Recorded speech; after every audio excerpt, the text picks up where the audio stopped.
évidemment, c'est une équipe qui s'est à l'époque fort battue pour gagner son ticket vers la première division. Et depuis lors, eh bien, on dit que certains footballeurs disent un peu sur leur laurier. Et qu'il y a, du moins on peut le percevoir, dans le rendement de Ploiesti, le petit creux qui fait souvent suite aux grandes et longues batailles. De Wolf sur le flanc gauche, arrive à centrer pour Nilis, contrôle de la poitrine de Nilis. Et le ballon n'aboutit pas à Oliveira. Par contre, il est dans les pieds d'Urcea. Urcea en retrait. À nouveau Urcea, à suivre pour Katinka. Katinka marqué par Ruchus. Le ballon n'était pas arrêté. Il y avait eu un coup de sifflet de l'arbitre, M. Holzmann. Il faut en effet venir à la faute et arrêter la course du ballon. Maintenant, le coup au franc a été correctement négocié. Grigor est en retrait. Et voici Pitulic, Panaït, Grigor. Alors, Grigor est à suivre pour Katinka et Ruchus. Ils ne vont pas se quitter, bien entendu. Déjà au match aller, ces deux hommes avaient été inséparables. Ruchus et Katinka, l'avant-centre. La rentrée de touche, elle est faite en direction du très mobile Urcea. Urcea avec Crasson, le centre dans le filet latéral. Coup de pied de but à l'avantage de Philippe de Wilde. Et il me semble que la première ardeur de Ploiesti se calme un petit peu maintenant. Et qu'en tout cas, Anderlecht pose son jeu, remonte calmement le terrain. Et Philippe de Wilde, le grand coup de botte, le grand dégagement en direction de Verheyen, en lutte avec Pitulic. Marc de Grèze, beau contrôle de Grèze qui a vu Oliveira de l'autre côté, qui dévie en un temps pour Van Bakel, très spectaculaire, intervention de Poppa, le contrôle de Moussonda. Moussonda n'arrive pas au ballon, mais il a comme une petite poussée fautive, immédiatement sanctionné. Et Poppa pour son gardien Liliac. Pratiquement 17 minutes. Et le dégagement finalement aboutit à Katinka et à Ruchus avec une nouvelle intervention de l'arbitre. À chacun des contacts entre ces deux hommes, eh bien, il y a une faute tantôt à l'avantage des uns, tantôt pour les autres. Le coup franc cette fois est roumain en tout cas, auprès du ballon Mokanou. Vous avez aussi le grand Mattei. Et c'est Mokanou finalement qui a négocié le ballon et qui l'a donné à droite où se trouve Greaka. Le plus dangereux, le centre dévié par Koyman, mais récupéré peut-être par Greaka en lutte avec De Wolf. Poppa vient mettre le pied lui aussi, la tête de Koyman et un drapeau levé pour une position hors jeu que je ne comprends pas, mais enfin soit, l'arbitre la sanctionne. C'est Marcel Katinka qui était hors jeu, selon le juge de ligne de l'autre côté. Pour notre part, il était encore un demi-mètre avant la défense anderlechtoise. Et vous savez qu'aujourd'hui aussi, dès l'instant où le dernier défenseur est sur la même ligne que le premier attaquant, on donne l'avantage à l'attaquant. C'est l'un des acquis du mondial, même si cela n'est pas toujours appliqué depuis le début, notamment de la saison en Belgique. Le ballon dans les pieds de Mattei, en retrait Grigor. Que va faire Grigor? Essayer de trouver Katinka, et c'est la tête de Koyman qui donne le ballon à De Grèze. Les conditions de jeu sont excellentes, évidemment. Il a plu toute cette matinée, donc la pelouse est souple. Température, ma foi, idéale. Ciel gris, c'est couvert sur la Roumanie. Mais pour la pratique du football, tout cela est vraiment excellent. La pelouse, très correcte, elle aussi. Le ballon est déjà en direction d'Oliveira. Et à nouveau dévié hors des limites, mais cette fois par Rousset. Rentrée de touche pour les Anderlechtois, c'est Bertrand Crasson qui prend tout son temps. Le jeune Bertrand qui s'impose de plus en plus comme une valeur stable dans cette équipe anderlechtoise, qui a donné le ballon à Oliveira. Coup de pied de but. Peu d'espace, peu de liberté, peu de mouvements rapides et précis dans le chef des Anderlechtois jusqu'à présent. C'est évident que le marquage pratiqué par les défenseurs de Ploiesti est pour l'instant très rigoureux, très solide en tout cas. Mais qu'au fil du temps, ils vont devoir prendre plus de risques pour essayer d'inquiéter De Wilde et pour essayer de réduire leur retard concédé au match aller. Et peut-être qu'à ce moment-là, les Anderlechtois bénéficieront d'un peu plus d'air, un peu plus d'espace. Ce qui ne saurait être que profitable pour leur jeu. La rentrée de touche. Et le ballon aboutit malgré tout à Mattei. Mattei qui tire du pied droit dans les bras du gardien De Wilde sans danger. Un ballon légèrement bondissant. Une balle doum-doum. Et le dégagement de Philippe de Wilde. Très haut, très aérien. Bientôt 20 minutes et toujours 0-0. Dégagement de Rousset. dans les pieds de Greaka. Attention, le voici. Greaka en action. De retour de Koyman, qui va même obtenir la rentrée pour les Anderlechtois. Et c'est Michel de Wolf qui s'empare là du ballon. Ambiance très bon enfant. C'est un très grand événement aussi que ce match à Ploiesti. On en parle abondamment dans la presse roumaine. La réputation d'Anderlecht est tout à fait flatteuse.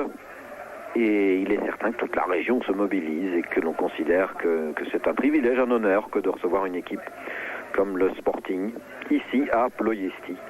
Ceci pour un petit peu vous situer le climat général dans lequel se situe cette rencontre. Comme quoi les informations provenant de Belgique ne sont pas toujours très très fraîches et qu'elles devraient peut-être être un peu remises au goût du jour. Encore que c'est perfide ce que je dis là. Le dégagement de Rousset, l'intervention de Moussonda, l'avantage peut-être de Nilis.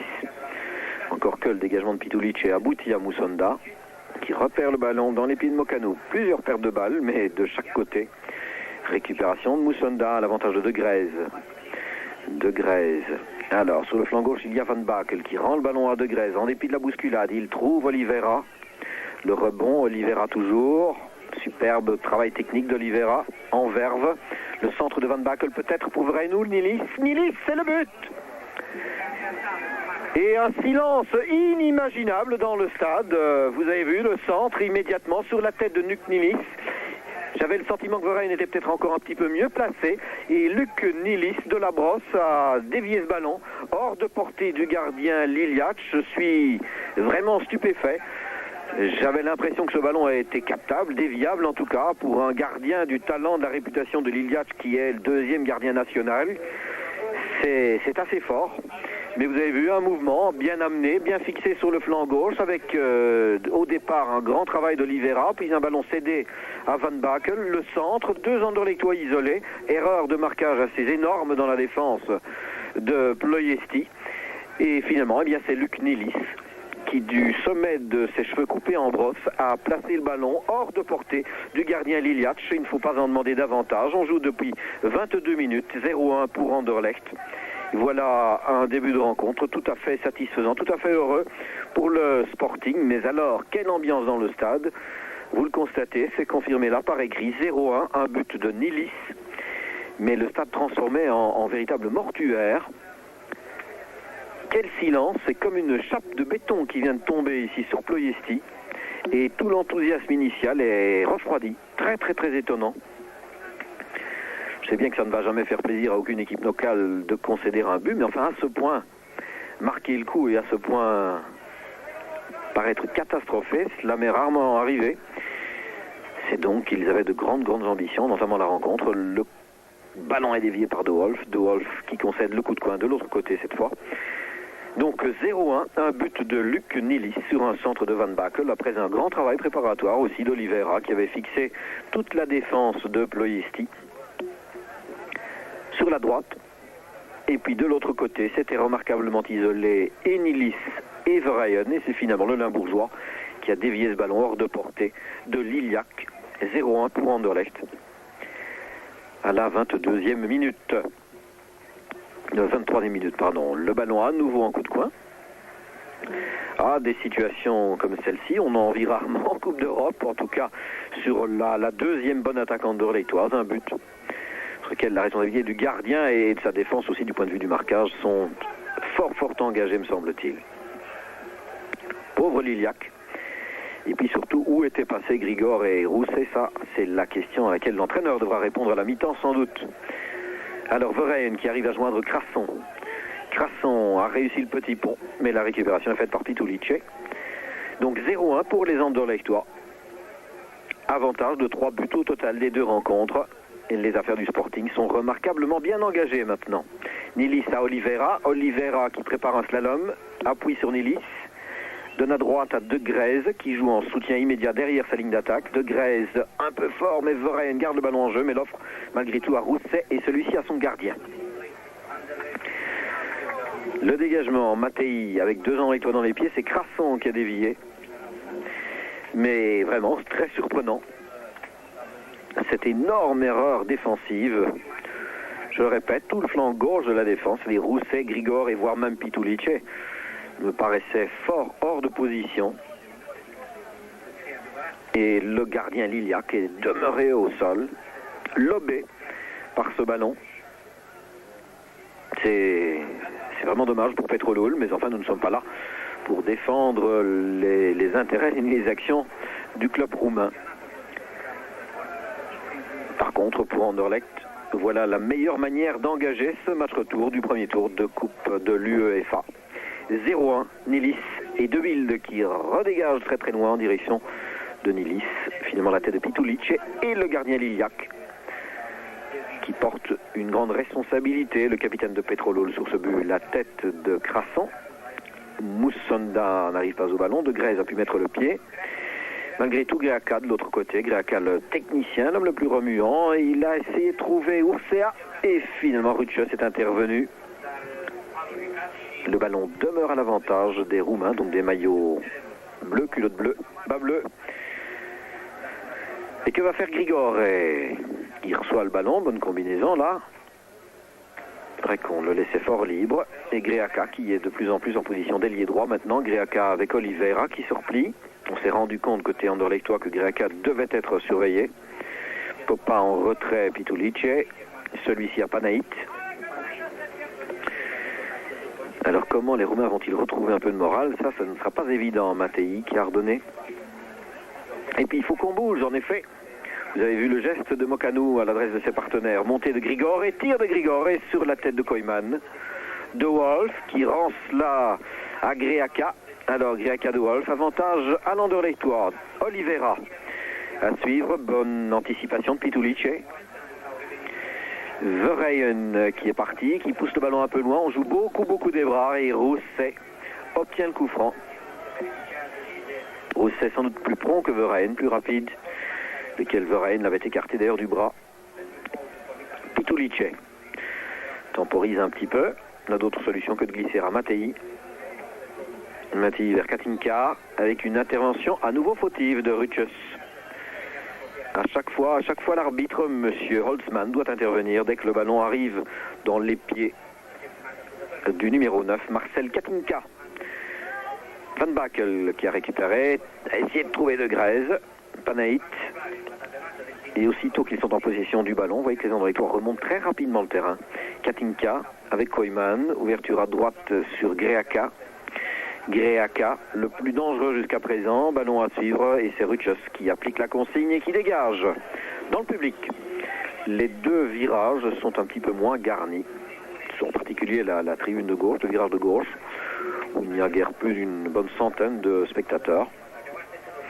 Sans quoi les places immédiatement en face de nous et puis ici aussi dans la tribune principale sont noires de monde. Le centre est dévié par Koyman en direction de Nilis avec une poussée fautive, mais enfin soit Panaït récupère, il va sans doute glisser à Pitulice ou à son gardien, c'est la deuxième solution, Georges Liliac. Aussitôt ce Rousset, poursuivi par Nilis. Rousset-Nilis, vous avez vu passer le bras de Nilis, donne à Ursea. Crasson, Nilis, Crasson, et évite les deux Roumains, non, la passe dans les pieds d'Ursea. Ursea, bon service sur Mattei. Mattei arrêté par Koyman et De Grèze redonne à Nilis. Moussonda, bon football groupé là des Anderlechtois et je précise, Anderlecht a compris que ses dons naturels et c'était essentiellement la technique et la circulation du ballon qu'il fallait abandonner le trafic aérien. Et dès l'instant où les Anderlechtois combinent vite et au sol, eh bien ils sont redoutables. Il y a des traditions à respecter. Voici précisément De Grèze dans un numéro. Et le retour de Mokanu, qui veut mettre un peu d'ordre et apporter un peu de calme peut-être. Redonne à Moussonda. Et cette fois, je crois que le danger est en effet bien écarté. Et revoici Mokanu sur la passe de Rousset avec le pied de Verheyen qui dévie hors des limites. Bientôt une demi-heure de jeu. Et donc 0-1 pour Anderlecht, un but de Luc Nilis, une reprise de la tête après une double erreur de marquage dans la défense de Ploiesti. Et c'est Crasson qui a donné le ballon à Verheyen, aussitôt à Nilis. Nilis, un peu bousculé, un peu chahuté par le grand Mattei, Stéphane Mattei qui s'en prend à l'arbitre aussi d'ailleurs. Tandis que l'on apporte quelques soins à Adrian Urcea, qui lui a pris un coup de pied sur la cheville. Et même chose, des soins pour De Grèze de l'autre côté, qui lui aussi se tient la cheville droite. Alors tout paraît être en ordre du côté d'Urcea. Par contre, De Grèze grimace encore un petit peu. Et vous le constatez, Mattei demande à l'arbitre de décompter le temps, en tout cas d'être attentif. Et voilà, De Grèze apte à reprendre lui aussi le jeu. Et on repart par cette rentrée de touche faite par Crasson sur Verheyen. Le contre favorable à qui?